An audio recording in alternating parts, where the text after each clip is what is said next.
Let's start with the chapter first, writing and city life. तो ये chapter मैं काफी बार पढ़ा चुकी हूँ आप लोगों को।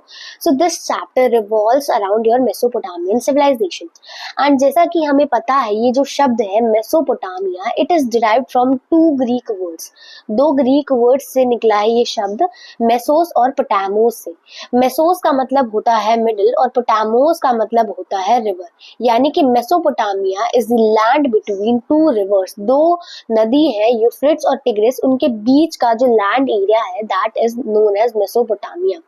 एक टाइम था जब इसी जगह पे इन दो रिवर्स के बीच में जो जमीन है, यहाँ पर एक सिविलाइजेशन फ्लोरिश हुई थी, जिस सिविलाइजेशन को हम कहते हैं मेसोपोटामियन सिविलाइजेशन। ठीक है, आज के टाइम पे ये जगह पड़ती है इराक के अंदर। इराक इज द कंट्री, वहां पर ये जगह जो है आज के टाइम पे मौजूद है। सो मेसोपोटामियन सिविलाइजेशन को उसकी प्रोस्पेरिटी के लिए, उसके सिटी लाइफ के लिए, उसके लिटरेचर के लिए, मैथमेटिक्स, एस्ट्रोनॉमी, इन सभी चीजों के लिए जाना जाता है। देखो, हर एक चीज को हम उसकी किसी न किसी खासियत के लिए जानते हैं, है ना। सो मेसोपोटामियन सिविलाइजेशन में भी ये सारी खासियतें थी, जिनकी वजह से हम आज तक भी इस सिविलाइजेशन को भुला नहीं पाए हैं, आज तक भी इस सिविलाइजेशन को जानते हैं। ठीक है, सो जो राइटिंग सिस्टम था, जो लिटरेचर था, वो अब धीरे धीरे ईस्टर्न मेडिटेरेनियन रीजन में, नॉर्दर्न सीरिया, टर्की, 2000 बीसी के बाद इन जगहों पर राइटिंग सिस्टम जो है वो शुरू हो गया था, लिटरेचर जो है वो फैलने लग गया था। सो ये थोड़ी थोड़ी आप इमेज देख पा रहे हो, तो ये ऐसा कुछ यहाँ पे स्ट्रक्चर्स देखने को मिलते थे। एंड ये है मेसोपोटामियन सिविलाइजेशन का रीजन। ठीक है, तो ये आप नदी देख पा रहे हो, यूफ्रेट्स और टिग्रिस, इन दो नदियों के बीच में ये जो लैंड एरिया है, जो कि आज के टाइम पे इराक का पार्ट है, यहाँ पर मेसोपोटामियन सिविलाइजेशन फ्लोरिश हुई थी। Now the urbanized southern region of Mesopotamia was called Sumer and Akkad. देखो, सबसे पहले जो अर्बनाइजेशन था, जो शहरीकरण था, जो शहर थे, वो सबसे पहले सदर्न रीजन ऑफ मेसोपोटामिया में बसने स्टार्ट हुए। यानी कि यहाँ पर लगभग साउथ में जो है शहर बनने लग गए थे। जो सबसे पहले जो शहर बने उसे सुमेर कहा जाता था, एंड सुमेर को ही बाद में अकड़ के नाम से जाना जाने लग गया था। सो 2000 BCE के बाद बेबीलोन भी एक बहुत इंपॉर्टेंट सिटी बन गई थी मेसोपोटामिया की, और सदर्न रीजन को जो है बेबीलोनिया के नाम से अब जाना जाने लग गया था। सो 1100 BC के अराउंड असीरियन लोगों ने अपना यहाँ पर किंगडम बना लिया था। नॉर्दर्न रीजन की मैं बात कर रही हूँ, ऊपर की तरफ अब किंगडम्स बनने स्टार्ट हो गए थे। सो नॉर्दर्न रीजन को जो है असीरिया के नाम से जाना जा रहा था। सो सबसे पहली लैंग्वेज कौन सी बोली जाती थी मेसोपोटामिया में? सुमेरियन, क्योंकि सबसे पहले सुमेर नाम का शहर बना और वहां पर सुमेरियन नाम की लैंग्वेज बोली जाती थी। और बाद में अकेडियन लैंग्वेज आ गई, जब वहां पर अक्कड़ स्पीकर्स आ गए थे, जब अक्कड़ के हाथ में वो सारा कंट्रोल आ गया था। ठीक है, सो मेसोपोटामिया और उसकी ज्योग्राफी को समझते हैं। सो हमें पता है ये जो मेसोपोटामियन सिविलाइजेशन थी, ये इराक के अंदर पड़ती थी। सो यहाँ पर बहुत ज्यादा डाइवर्स एनवायरनमेंट देखने को मिलता था और है अभी भी। ठीक है, यानी कि जैसे हमारे इंडिया में कहीं प्लेन है, प्लेट्यू है, डेजर्ट है, माउंटेन्स है, तो ऐसा ही कुछ इराक के अंदर भी है। वहां पर भी बहुत ज्यादा डाइवर्सिटी देखने को मिलती है। सो अगर मैं बात करूं मेसोपोटामियन सिविलाइजेशन की, तो मेसोपोटामियन सिविलाइजेशन की डायरेक्शंस पहले देख लेते हैं। North, south, west, east. North east direction में लगभग इस जगह पे जो है, यहाँ पर प्लेन्स लोकेटेड थे, यानी कि बिल्कुल जो प्लेन एरिया है वो प्लेन्स लोकेटेड थे। ऑल्सो कुछ कुछ माउंटेन्स देखने को मिलती थी, जिनके ऊपर बहुत सारे ट्रीज थे। ठीक है, बहुत सारी स्ट्रीम्स देखने को मिलती थी, वाइल्ड फ्लावर्स देखने को मिलते थे। सो ऐसा कुछ इलाका था नॉर्थ ईस्ट का। ऑल्सो यहाँ पर बहुत इनफ रेनफॉल भी होती थी, ताकि क्रॉप्स वगैरह भी अच्छे से उगाई जा सके। एग्रीकल्चर लगभग 7000 से 6000 BC के दौरान जो है शुरू हुआ था, ऐसा अंदाजा लगाया जाता है। अगर मैं बात करूँ नॉर्थ की, सो नॉर्थ में यहाँ पर स्टेपी रीजन था। स्टेपी क्या होता है? जो दूर दूर तक घास के मैदान आपको दिखते हैं ना, मतलब आप जहां तक भी नजरें दौड़ाओगे आपको सिर्फ घास दिखेगी, तो ऐसे इलाकों को बोलते हैं हम स्टेपीज। ठीक है, तो नॉर्दर्न रीजन ऑफ मेसोपोटामिया में स्टेपीज थे। सो भाई, जहाँ पे स्टेपीज होंगे वहां पे क्या होगा? वहां पे खेती तो हो नहीं सकती, तो वहां पे क्या होगा, शीप्स, गॉट्स, ऐसे एनिमल्स को लोग रखेंगे ताकि वो ग्रेज करें और उनके साथ ही लोग रहेंगे। ठीक है, तो मतलब वहां पर इन एनिमल्स का रियरिंग होगा। तो ऐसा ही कुछ यहाँ पे भी होता था। शीप्स, गॉट्स जो है यहाँ पे ग्रेजिंग करती थी इन स्टेपी रीजन में, और एनिमल हर्डिंग जो है वो ज्यादा प्रेफर किया जाता था then agriculture in this northern region. So अगर मैं बात करूं ईस्ट की, तो ईस्ट के अंदर जो टिग्रिस और हमारी यूफ्रेट्स है, इन नदियों की ट्रिब्यूटरीज थी, एंड ये एक बहुत अच्छा रूट थी फॉर कम्युनिकेशन। ईरान के माउंटेन्स में किसी को जाना होता था, वो इन्हीं रूट्स के थ्रू जाते थे। ठीक है, अगर मैं साउथ की बात करूं तो हमने देखा साउथ में बेशक डेजर्ट था, लेकिन सबसे पहले जो सिटीज थी, जो राइटिंग था, ये सब कुछ जो है सबसे पहले सर्दर्न रीजन ऑफ मेसोपोटामिया में ही देखने को मिला। और रिवर्स के बारे में बताया गया है, रिवर्स अपने साथ फर्टाइल सिल्ट कैरी करती है, जो फाइन मड होती है वो कैरी करती है, एंड उसको अपने किनारे पे डिपॉजिट कर देती है। एंड इन रिवर्स के अंदर फिश भी बहुत अवेलेबल होती थी। डेट पाम्स जो है वो मेन फ्रूट होता था मेसोपोटामिया का। तो ये सब कुछ बताया गया है आपके चैप्टर से ही, जो भी आपको इम्पोर्टेंट लाइंस लग रही हैं वो सब कुछ हमने आपके इस नोट्स में कंपाइल कर दी है। ठीक है, so have a quick glimpse of these notes and you will be ready for your examination। वैसे मैं सब कुछ समझा ही रही हूँ। Okay, let's move to the significance of urbanisation. भाई ये शहर क्यों बसाए जाते हैं, शहरों का फायदा क्या होता है? देखो, अर्बन सेंटर्स पे बहुत सारी इकोनॉमिक एक्टिविटीज होती है। देखो, अगर आप आज के टाइम पे शहरों में जाओगे तो शहरों में रहने का फायदा क्या, खुद सोच के बताओ। देखो, गांव में आज के टाइम पे तो गांव डेवलप होने लग गए हैं, बट गांव के अंदर इतनी फैसिलिटीज नहीं होती। There is a lack of facilities. हर एक चीज नहीं होती, हर एक चीज की शॉप नहीं मिलती है, कई बार स्टेशनरी अवेलेबल नहीं होती है। पहले तो हॉस्पिटल्स वगैरह भी अवेलेबल नहीं होते थे, स्कूल्स के लिए बहुत दूर जाना पड़ता था, मतलब ये सब कुछ होता था। ठीक है, लेकिन शहरों में वहीं पर सारी फैसिलिटीज अवेलेबल होती हैं। अगर आपको दवाइयाँ चाहिए तो आप घर ऑर्डर कर सकते हो। अगर आपको कुछ चीज जो है चाहिए होती है, स्टेशनरी चाहिए होती है, आप तुरंत से बाहर जा सकते हो, लेके आ सकते हो। बहुत पास पास सारी शॉप्स अवेलेबल होती है, यानी कि फैसिलिटीज बहुत ज्यादा होती है। तो ऐसा ही कुछ उस टाइम पे भी होता था। जो अर्बन सेंटर्स होते थे, जो बेसिकली जो शहर होते थे, वहां पर सारी इकोनॉमिक एक्टिविटीज होती थी, जैसे कि वो ट्रेड हो गया, चाहे वो मैन्युफैक्चरिंग हो गया, चाहे वो सर्विसेज हो गई। तो ये सारी चीजें जो है वो शहरों में, अर्बन सेंटर्स में अवेलेबल होती थी। बेसिकली शहर जो है वो हब होते थे लोगों का। सो जो शहर के लोग थे वो सेल्फ सफिशिएंट नहीं होते थे, यानी कि उनके पास सब कुछ नहीं होता था। जैसे कि ऐसा नहीं है कि वो खुद खेती कर रहे हैं और उसी को कंज्यूम कर रहे हैं, ऐसा नहीं होता था। कहीं और खेती होती थी, वहां से अनाज आता था जो शहर में आके बिकता था, और शहर वाले लोग वहां से खरीदते थे। यानी कि वो खुद नहीं उगाते थे, लेकिन उनको वो चीजें मिल जरूर जाती थी। ये कहने का मतलब है। ठीक है, यानी कि शहर के लोग दूसरे लोगों के ऊपर निर्भर होते हैं कुछ प्रोडक्ट्स और सर्विसेज को पाने के लिए। फॉर एग्जाम्पल, किसी पर्सन को कोई सर्विस चाहिए तो वो खुद उस चीज को नहीं करने लग जाएगा, वो किसी और से उस सर्विस की डिमांड करेगा और बदले में उसे पैसे दे देगा। ऐसा ही होता है।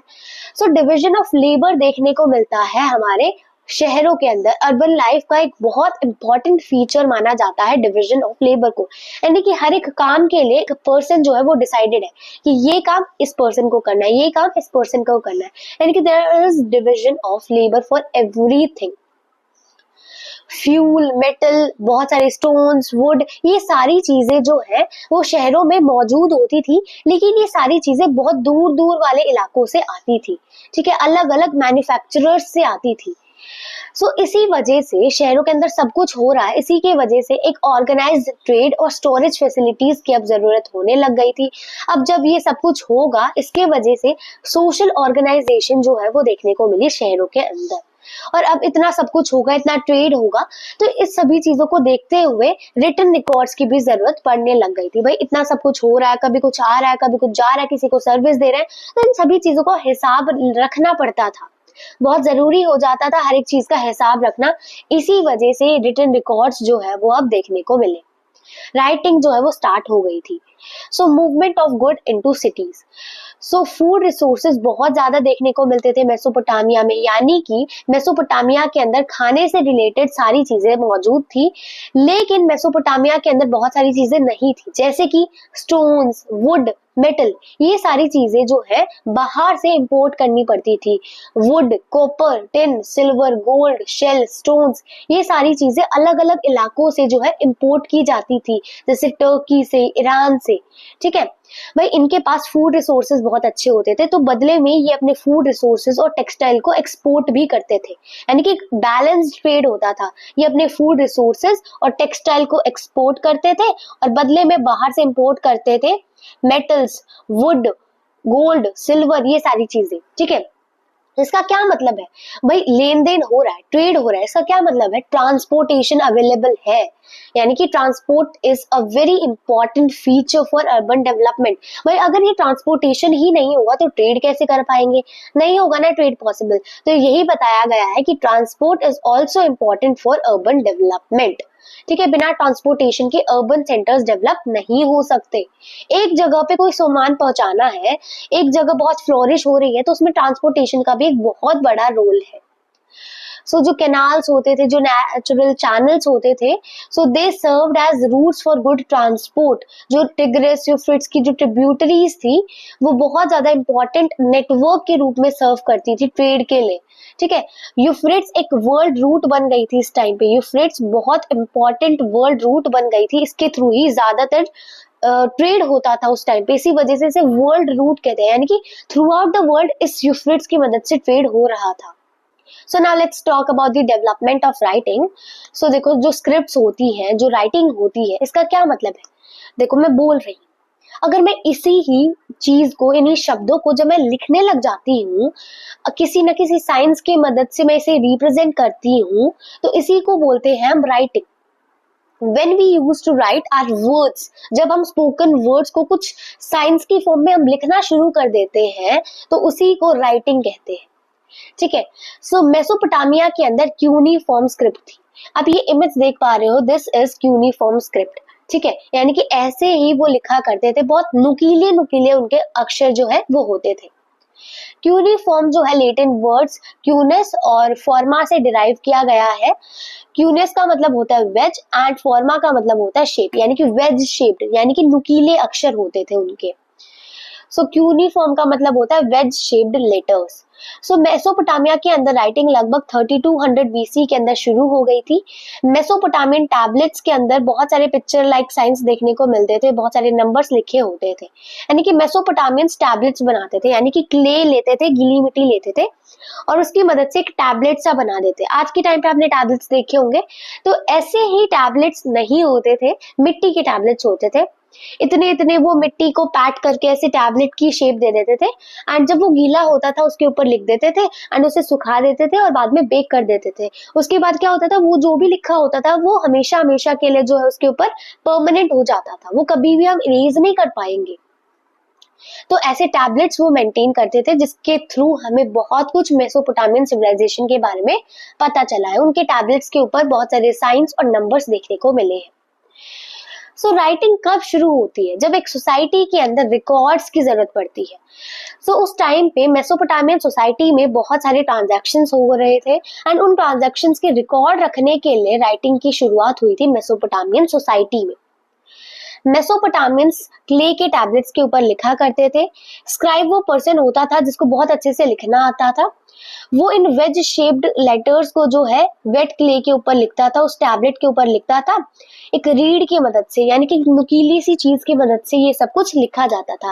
बेसिकली रीड क्या होता है, एक प्लांट को बहुत ज्यादा शार्प कर दिया जाता है, मतलब उसको जो है एक निप की फॉर्म की शेप दे दी जाती है, जिसको रीड कहते हैं। ठीक है, सो उसके मदद से या फिर किसी भी नुकीली चीज की मदद से उस टाइम पे वो जो स्क्राइब होते थे, जो अच्छे से लिखना पढ़ना जानते थे, वो ये काम करते थे लिखने का। एक बार अगर उस टैबलेट के ऊपर कुछ लिख दिया गया है और उस टैबलेट को सुखा दिया गया है, चाहे सन में सुखा दिया गया है, तो उसके बाद वो जो भी उसके ऊपर लिखा है उसे कभी भी इरेज नहीं किया जा सकता। वो जो है ऑलमोस्ट इंडेस्ट्रक्टेबल हो जाता है, यानी कि उसको कभी भी अब इरेज नहीं कर सकते हैं, चाह के भी उसको तोड़ सकते हैं लेकिन उसके ऊपर वो जो लिखा है उसे इरेज नहीं कर सकते। ठीक है, तो एक बार अगर वो चीज सूख जाती है तो वो जो साइंस है वो हमेशा हमेशा के लिए उस टैबलेट के ऊपर रह जाएंगे, उनको कभी भी हटाया या फिर बदला नहीं जा सकता। ठीक है। सो उस टाइम पे जो भी ट्रांजैक्शंस होती थी उसके लिए एक सेपरेट रिटन टैबलेट बनता था। अगर कोई चीज है, जैसे कि फॉर एग्जाम्पल गेहूं आए हैं और उसका एक रिकॉर्ड रखना है, तो उसके लिए एक सेपरेट टैबलेट बनाया जाएगा। वही कुछ चावल आ रहे हैं, उसके लिए एक सेपरेट टैबलेट बनाया जाएगा। ठीक है, तो ऐसे अलग अलग टैबलेट्स की मदद से रिकॉर्ड्स रखे जाते थे। ऑफ कोर्स इन टैबलेट्स की एक लाइब्रेरी भी होती थी। ठीक है,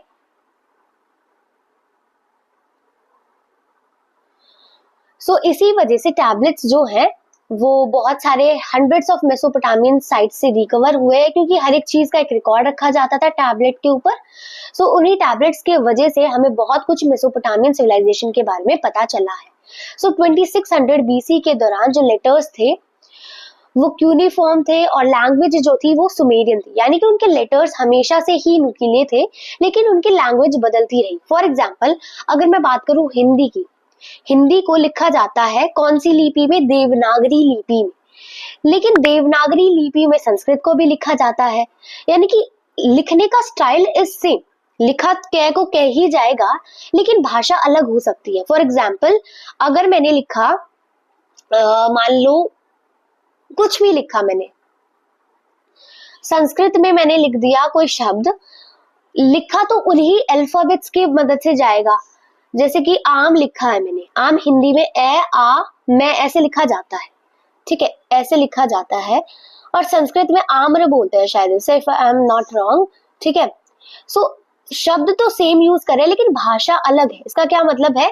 उनकी लैंग्वेजेस चेंज होती रही है but script was always uniform. ठीक है, उनकी हमेशा से स्क्रिप्ट यूनिफॉर्म थी, लेकिन उनकी लैंग्वेजेस चेंज हुई है। जिसकी पहले सुमेरियन लैंग्वेज में ही वो क्यूनिफॉर्म स्क्रिप्ट का यूज करते थे, बाद में अकेडियन लैंग्वेज में वो क्यूनिफॉर्म स्क्रिप्ट का यूज करते थे। ऐसे समझ में आया? थोड़ा जल्दी जल्दी हम जा रहे हैं ताकि आपका हर एक चीज बहुत जल्दी कवर हो जाए, एक रैपिड रिवीजन हो जाए। ठीक है, हर एक चीज डिटेल में कवर कर रही हूँ but I want everybody to focus on everything, इस वजह से हर एक चीज कवर कर रही हूँ बट जल्दी जल्दी। Now there is a connection between city life, trade and writing. इन तीनों चीजों के बीच में कनेक्शन होता है। देखो, writing is very important and इसकी इंपॉर्टेंस को सुमेरियन एपिक, जो कि एक पुराने एंशिएंट सिटी है मेसोपोटामिया के अंदर, उरुक, उसके एक रूलर थे, उन्होंने राइटिंग की इंपॉर्टेंस के बारे में बताया है। उन किंग का नाम था, उन रूलर का नाम था एनमार्कर। सो उरुक एक बहुत ज्यादा फेमस सिटी थी, जिसके वजह से उसे द सिटी का टाइटल मिला हुआ था। एक बार क्या होता है, एनमार्कर अपने मैसेंजर को जो है अराटा भेजते। अराटा एक बहुत दूर जगह थी, वहां पर वो भेजते हैं एक स्टोन लैपिस लजूली मंगवाने के लिए, लेकिन वो जो है इस स्टोन को नहीं ला पाता, क्योंकि वो अराटा इतनी दूर होता है कि वो जाते जाते ही भूल जाता है। तो फाइनली रूलर क्या करते हैं, एक क्ले के टैबलेट के ऊपर लिख के भेजते हैं ताकि वो मैसेंजर जो है वो भूले ना और उसे याद रहे, और फाइनली वो स्टोन लेके आ जाता है। तो इससे क्या पता चलता है कि रिटन रिकॉर्ड्स कितने इंपॉर्टेंट होते हैं, राइटिंग कितनी इंपॉर्टेंट होती है। राइटिंग की मदद से हमें एक चीज बहुत लंबे टाइम के लिए याद नहीं रखनी पड़ती, उसका हम रिकॉर्ड सिंपली रख सकते हैं ताकि बाद में कभी उसकी जरूरत पड़े तो निकाल के हम उसे देख लें। ठीक है, सो ट्रेड और राइटिंग जो है वो किंग्स ने ही ऑर्गेनाइज किया था मेसोपोटामिया में, और राइटिंग जिसको भी आती थी वो एक बहुत सुपीरियरिटी का साइन माना जाता था मेसोपोटामियन अर्बन कल्चर में। यानी कि एक पर्सन को लिखना आता है तो वो एक बहुत बड़ी बात होती थी सोसाइटी में। राइटिंग को बहुत सारी चीजों के लिए यूज किया जाता था, जैसे कि रिकॉर्ड्स रखने के लिए, डिक्शनरीज बनाने के लिए, किसी चीज को लीगल वैलिडिटी देने के लिए। फॉर एग्जाम्पल किसी ने अपनी जमीन किसी और के नाम करवा दी है तो उसको भी जो है टैबलेट के ऊपर रिकॉर्ड किया जाता था ताकि बाद में वो पर्सन दोबारा से उस जमीन को क्लेम ना कर सके। ठीक है, अगर किंग ने कुछ अच्छे दान वगैरह किए हैं या फिर कुछ प्रजा के लिए कुछ अच्छा किया है तो उसको भी जो है टैबलेट्स के ऊपर लिखवाया जाता था, ताकि बाद में जो भी नेक्स्ट जनरेशन आए उसे पता चले कि अच्छा ये किंग था, उसने क्या क्या किया। ठीक है, अगर किंग को कोई भी चेंज करना है लॉज के अंदर, लैंड से रिगार्डिंग कोई चेंज करना है, लैंड लॉ के अंदर कुछ चेंज करना है, किसी भी चीज में कुछ चेंज करना है तो उसको भी जो है टैबलेट के ऊपर लिखा जाता था। इंफॉर्मेशन को स्टोर करने के लिए, मैसेजेस भेजने के लिए, हर एक चीज के लिए राइटिंग का बहुत इस्तेमाल होता था उस टाइम पे भी। Now the system of writing. So जो यूनिफॉर्म साइंस थे वो सिंगल कॉन्सोनेंट या फिर सिंगल वोवल्स को रिप्रेजेंट नहीं करते थे बल्कि सिलेबल्स को। फॉर एग्जाम्पल, ये अगर एक साइन बना दिया, ये साइन किसी सिंगल वोवल को, जैसे कि ए, ई, आई, ओ, यू, इन छोटे छोटे वोवल्स को या फिर कॉन्सोनेंट्स को, अल्फाबेट्स को रिप्रेजेंट नहीं करते, ये पूरे एक सिलेबल को रिप्रेजेंट करते हैं। जैसे कि पुट, PUT, पुट, एक पूरे पुट, ये जो वर्ड है इस पूरे के लिए एक पर्टिकुलर साइन होगा। फॉर एग्जाम्पल ऐसे ऐसे कुछ भी, मैं जैसे एक एग्जाम्पल दे रही हूँ, ठीक है। तो ये जो सिलेबल्स होते थे उसके लिए एक साइन बनाया जाता था। सो इसी वजह से जो स्क्राइब होता था, जिस पर्सन को लिखना आता था, उसको बहुत सारे साइंस याद करने पड़ते थे। उसको वेट टैबलेट्स को मेंटेन करना होता था, ठीक है, उसके ऊपर लिखना होता था उसके सूखने से पहले। सो राइटिंग एक बहुत स्किल्ड क्राफ्ट होती थी, ठीक है। सभी लोगों को लिखना नहीं आता था, जिसको आता था वो एक बहुत बड़ी बात हो जाती थी, ठीक है। सो जो साउंड्स होती है उनको ही एक विजुअल फॉर्म देना इज नोन एज राइटिंग, ठीक है। एक पर्टिकुलर लैंग्वेज के अंदर जब हम कुछ साइंस बनाते हैं जिसका कुछ मतलब होता है, उसी चीज को राइटिंग कहा जाता है, ठीक है। तो एक टैबलेट की इमेज दिखाई गई है। Now let's talk about literacy. King and very few could read and write. बहुत कम लोगों को लिखना पढ़ना आता था because writing was a very difficult task at that particular time. उनकी लैंग्वेज इतनी इजी नहीं होती थी, उनकी स्क्रिप्ट इतनी आसान नहीं होती थी, सिलेबल्स याद करना बहुत मुश्किल हो जाता है। सो जिस भी किंग को लिखना आता था ये एक बहुत बड़ी बात होती थी। टैबलेट्स के अंदर उसके रिकॉर्ड रखे जाते थे, उसका एक सोसाइटी में एक अलग ही लेवल होता था, ठीक है। सो बहुत कम लोगों को लिखना पढ़ना आता था, बहुत सारे साइंस याद करने पड़ते थे जो कि बहुत कॉम्प्लेक्स हो जाता है। एक किंग को अगर रीड करना आता है तो उसकी इंस्क्रिप्शंस के अंदर ये चीज जो है वो रिकॉर्ड की जाती थी। सो राइटिंग जो है वो मोड ऑफ स्पीकिंग को भी रिफ्लेक्ट करता है, ठीक है। किंगशिप ने ऐसा माना जाता है कि मेसोपोटामिया के अंदर राजाओं ने ही ट्रेड और राइटिंग को जो है स्टार्ट करवाया था और ऑर्गेनाइज करवाया था, शुरू करवाया था और फ्लोरिश करवाया था। समझ में आया? ओके, नाउ अर्बनाइजेशन इन सर्दर्न मेसोपोटामिया। देखो, टेम्पल्स और किंग्स की बात करते हैं। अब सबसे पहले हमने देखा कि सर्दर्न मेसोपोटामिया के अंदर सबसे पहले सेटलमेंट्स बसनी स्टार्ट हुई थी अराउंड 5000 BCE, और सबसे पहले सिटीज भी इन्हीं सेटलमेंट से देखने को मिली थी, ठीक है। तो 3 तरीके की सिटीज होती थी, यानी कि 3 तरीके से सिटीज फ्लोरिश होती थी। सबसे पहले सिटीज टेम्पल्स के अराउंड डेवलप होती थी। फॉर एग्जाम्पल, एक बहुत फेमस सा टेम्पल है तो इसके अराउंड जो है एक शहर बस जाएगा। दूसरा, सिटीज जो है वो ट्रेड सेंटर्स के अराउंड डेवलप हो जाती थी। एक जगह पे बहुत ट्रेड हो रहा है, बहुत सारी चीजें इंपोर्ट और एक्सपोर्ट हो रही है, तो वहां पर एक शहर बस जाएगा। और तीसरी होती थी इंपीरियल सिटीज, जहां पर राजा रहते हैं, तो उसके अराउंड जो है एक सिटी बस जाएगी। तो ऐसे 3 तरीके से सिटीज बसती थी, ठीक है। There were 3 types of different cities. So the earliest temples, अब टेम्पल्स के बारे में बताया गया है। जो स्टार्टिंग में जो टेम्पल्स होते थे मेसोपोटामिया के, वो बहुत छोटे होते थे। एक छोटी सी श्राइन बनाई जाती थी अनबेक्ड ब्रिक्स की, लेकिन बाद में टेम्पल्स जो है वो बहुत बड़े बड़े होने लग गए थे। टेम्पल्स भगवान की रेजिडेंस मानी जाती थी। टेम्पल्स को बहुत सारे भगवानों के लिए बनाया जाता था, जैसे कि मुन गॉड ऑफ और goddess of love and war, जिसे इनाना हम कहते हैं, ठीक है। और बाद में बहुत बड़े बड़े टेम्पल्स बनने लग गए थे, जिसके अंदर बहुत सारे कमरे होते थे, कोर्टयार्ड होता था, और जो आउटर वॉल्स थी वो भी बाद में बनाई जाने लग गई थी, ठीक है। बहुत अनयूजुअल सी ऐसे इन और आउट जाती थी रेगुलर इंटरवल्स पे, तो ऐसी ऐसी दीवारें बाद में बननी शुरू हो गई थी टेम्पल्स के अराउंड। अब लोग मंदिर जाएंगे तो मंदिर में बहुत सारा चढ़ावा भी देंगे, बहुत सारी चीजें भी ऑफर करेंगे, जैसे कि ग्रेन, कर्ड, फिश, ये सारी चीजें भगवान को ऑफर करते थे। और बहुत सारी एक्टिविटीज भी होती थी टेम्पल्स के अंदर, जैसे कि oil pressing, grain grinding, spinning, weaving, ये सब कुछ टेम्पल्स के अंदर होता था। अब टेम्पल्स धीरे धीरे प्रोडक्शन का एक ऑर्गेनाइजेशन भी बन गया था, ठीक है। यानी कि बहुत सारी एक्टिविटीज अब टेम्पल्स के अंदर होने लग गई थी, एंड ये एक मेन अर्बन इंस्टीट्यूशन बन गया। देखो, रिवर्स के बारे में बताया गया है कि रिवर्स का हमें पता है कि एक कॉमन रूट नहीं होता। रिवर्स हमेशा अपनी डायरेक्शंस चेंज करती रहती हैं, तो उसी रिवर्स की डायरेक्शंस की वजह से बहुत ज्यादा प्रॉब्लम भी होती थी। क्या होता है, फॉर एग्जाम्पल देखो, एक ये रिवर है, यहाँ पर एक मान लो एक गाँव है, ठीक है। सो अगर मान लो ये रिवर जो है अपनी डायरेक्शन चेंज कर लेते हैं, फॉर एग्जाम्पल पहले ये ऐसे बहती थी, अब ये ऐसे बहने लग गई। अब क्या होगा, इस गांव में पानी आने लग जाएगा। अब इन लोगों को रीलोकेट करना पड़ेगा, यानी कि कहीं और शिफ्ट करना पड़ेगा। तो ऐसी बहुत सारी प्रॉब्लम्स होती थी, कई बार बहुत कम पानी आता था रिवर्स में, जिसके वजह से लोगों को पानी की तलाश में कहीं और शिफ्ट करना पड़ता था, या फिर कई बार जो रिवर है वो उनकी जगह पे घुस जाती थी। तो इससे बहुत प्रॉब्लम्स होती थी और लोगों को बहुत बार रीलोकेट करना पड़ा है मेसोपोटामियन हिस्ट्री में। ठीक है। और कई बार पानी और लैंड को लेके बहुत ज्यादा लड़ाइयाँ भी होती थी लोगों के बीच में। क्या होता था, जो लोग ऊपर रहते हैं वो पानी को अपनी तरफ शिफ्ट कर लेते थे, डाइवर्ट कर लेते थे, जिसकी वजह से नीचे रहने वाले लोगों को जो है पानी ही नहीं मिल पाता था, जिसकी वजह से बहुत लड़ाइयाँ होती थी। ठीक है। और भी लड़ाइयाँ होती थी। फॉर एग्जाम्पल एक जगह पे कोई पर्सन बहुत डोमिनेंट है, तो वो क्या करता था, दूसरी जगह पे जाके वहां पर वॉर करेगा, वहां पर अटैक करेगा, और अगर उन लोगों को उसने हरा दिया है तो वहां से बहुत सारी वेल्थ जो है वो एक्यूमुलेट करेगा, बहुत सारी चीजें लोगों से छीनेगा और उन लोगों को अपना प्रिजनर्स बना लेगा, सर्वेंट्स बना लेगा। ठीक है। और वापस अपनी जगह पे आके अपनी जगह पे उसका डोमिनेंस और बढ़ जाएगा, है ना। तो इससे क्या होगा, उन लोगों के बीच में वो अपनी जो भी लूट थी उसको बांट देगा, टेम्पल्स वगैरह बनवाएगा। तो ऐसे धीरे धीरे ये जो चीफ्स थे ये बहुत सुपीरियर होने लग गए। अब इनके पास बहुत हाई स्टेटस सोसाइटी के अंदर आने लग गया था और धीरे धीरे इनके पास अथॉरिटी भी आ गई थी टू कमांड दी कम्युनिटी, यानी कि अब इनके पास चीफ्स के पास जो है किंग्स का दर्जा आ गया था, यानी कि किंग्स की अथॉरिटी अब धीरे धीरे चीफ्स होल्ड करने लग गए थे।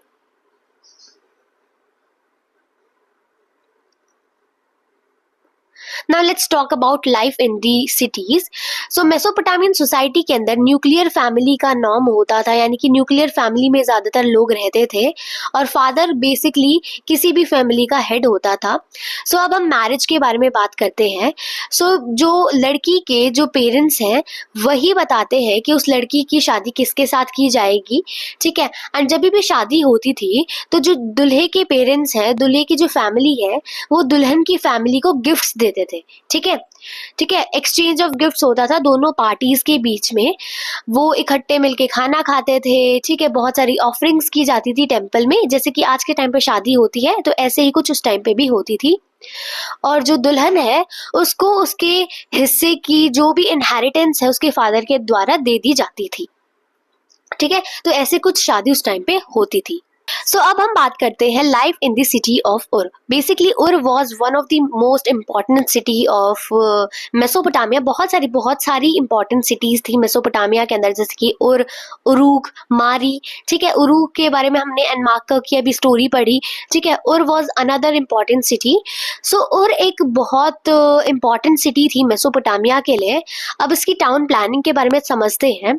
सो उर के अंदर बहुत पतली पतली गलियां होती थी, इतनी पतली गलियां होती थी कि जो रिक्शा वगैरह होती थी, जो व्हील्ड कार्ट्स होते थे, बेसिकली जो रिक्शा होती थी जिसके नीचे व्हील्स लगे होते थे, वो अंदर तक जो घर थे वहां तक भी नहीं पहुंच पाती थी। वो जो बोरियां होती थी ग्रेन्स की या फिर फायरवुड की, वो लोगों को अपने बैक पे या फिर डंकी के बैक के ऊपर रख के जो है अंदर लेके जानी होती थी। ठीक है। कोई भी टाउन प्लानिंग नहीं देखने को मिली, ना ही प्रॉपर कोई नालियां वगैरह होती थी। ठीक है। हाँ, नालियां घरों के कोर्टयार्ड्स के अंदर देखने को मिली है और जो घरों की छत होती थी वो अंदर की तरफ देखने को मिली है। जो बारिश का सारा पानी था वो नालियों की मदद से बाहर निकाल दिया जाता था। ठीक है। फाइनली वो जो नालियां थी वो बड़े बड़े सम्प्स के अंदर, गड्ढों के अंदर कनेक्टेड थी। ठीक है। लोगों ने अब धीरे धीरे अपने घर का सारा कचरा बाहर गलियों में फेंकना स्टार्ट कर दिया, जिसकी वजह से गलियां ऊंची हो गई और बाद में उनको अपने घर भी ऊंचे करने पड़े ताकि वो जो बाहर का जो भी कूड़ा है, जो भी मड वगैरह है, वो अंदर न आ जाए रेन्स की वजह से। ठीक है। घरों के अंदर लाइट जो है वो डोरवेज से आती थी, सिर्फ डोर से ही लाइट आती थी, क्योंकि कोई भी विंडोज वगैरह हमें घरों के अंदर नहीं देखने को मिली है। इससे क्या पता चलता है कि फैमिलीज जो है वो प्राइवेसी को बहुत ज्यादा मेंटेन करके रखती थी। Now there were various superstitions about the houses as well. बहुत सारी मान्यताएं थी लोगों की, बहुत सारे अंधविश्वास लोग रखते थे। फॉर एग्जाम्पल अगर किसी घर का रेज थ्रेशोल्ड है तो वो बहुत वेल्दी माना जाता था, कि अगर किसी का घर जो है वो अंदर से एक ऊंचे थ्रेशोल्ड पे बना हुआ है तो इससे वो पर्सन बहुत प्रोस्पेरस होगा। ठीक है। दूसरा, अगर किसी घर का दरवाजा जो है वो किसी दूसरे के घर के दरवाजे के सामने नहीं खुलता तो वो लकी होता था। अगर हमारा फॉर एग्जाम्पल मैं रह रही हूँ, मेरे घर का दरवाजा किसी और के घर के दरवाजे के सामने ही खुल रहा है तो दैट वाज अनलकी। ठीक है, तो ये चीज आपको याद रखनी है। सो एक और सुपरस्टिशन है कि अगर जो घर का मेन डोर है वो बाहर की तरफ खुल रहा है तो ये भी एक अनलकी चीज है। तो उससे क्या होगा, जो वाइफ है उस घर की वो अपने हस्बैंड की तरफ बहुत ज्यादा टॉर्चरस होगी, बहुत ज्यादा टॉर्मेंट होगी। ठीक है। सो एक टाउन सिमेंट्री भी देखने को मिली है और के अंदर जो ग्रेव्स थी वो रॉयलिटी की भी थी, कॉमनर्स की भी थी, मतलब हर तरीके की ग्रेव्स वहां पर देखने को मिली है। कुछ ग्रेव्स जो है वो रिच लोगों की थी, कुछ कॉमन लोगों की भी ग्रेव्स देखने को मिली है। सो अभी हमने बात करी और की, now let's talk about Mari. ठीक है। So a trading town in pastoral zone. So 2000 BC के बाद जो रॉयल कैपिटल था मारी का, it started flourishing. So agriculture और एनिमल रियरिंग ये सब कुछ यहाँ पर होता था। सो यहाँ पर हर्डर्स जो है, हर्डर्स बेसिकली जो एनिमल्स को रियर करते थे वो अपने एनिमल प्रोडक्ट्स जैसे कि चीज, लेदर, मीट, इन सभी के बदले फूड प्रोडक्ट्स जैसे कि ग्रेन को एक्सचेंज करते थे। यहाँ पर बहुत ज्यादा पेस्टोरलिस्ट और फार्मर्स के बीच में कॉन्फ्लिक्ट होता रहता था। जो नोमैडिक कम्युनिटीज थी वेस्टर्न डेजर्ट की, अब वो एग्रीकल्चरल लैंड की तरफ बढ़ने लग गई, जिसके वजह से क्या होता था, उनके बीच में बहुत ज्यादा कॉन्फ्लिक्ट होता था। अब ये जो नोमैडिक कम्युनिटीज थी, ये हर्डर्स, हार्वेस्ट लेबरर्स और हायर्ड सोल्जर्स के रूप में काम करते थे। इसके अंदर अकेडियंस, एमोरिट्स, एसीरियंस, आर्मीनियंस ये लोग आते थे। ठीक है। सो जो मारी के किंग्स थे वो एमोरिट्स थे। ठीक है। उन्होंने बहुत सारे टेम्पल्स बनवाए जैसे कि for the God of the gun, जिन्हें हम गॉड ऑफ स्टेपी भी कहते हैं, इनके लिए टेम्पल्स बनवाए गए किंग्स ऑफ मारी के द्वारा, who were एमोरिट्स।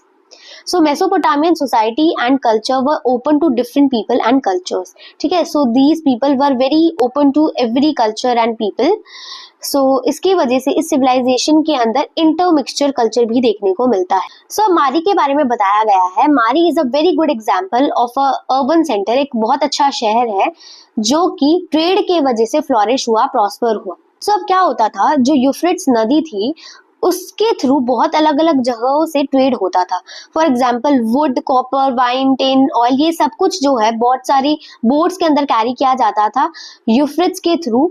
South, Turkey, Syria, Lebanon, हर एक जगह पे इस यूफ्रेट्स के थ्रू ट्रेड होता था, ये सारी चीजें कैरी की जाती थी। ठीक है। सो ये जो बोट्स थी जो ये सब कुछ कैरी करती थी जैसे कि grinding stones, would, wine, oil jars, ये सारी जो चीजें थी, ये जो सारी बोट्स थी, ये सारी मारी पे रुकती थी, क्योंकि मारी जो है वो यूफ्रेट्स के एक बैंक पे पड़ता था। ठीक है। तो मारी वाले लोग इन्हें रोक लेते थे। ठीक है।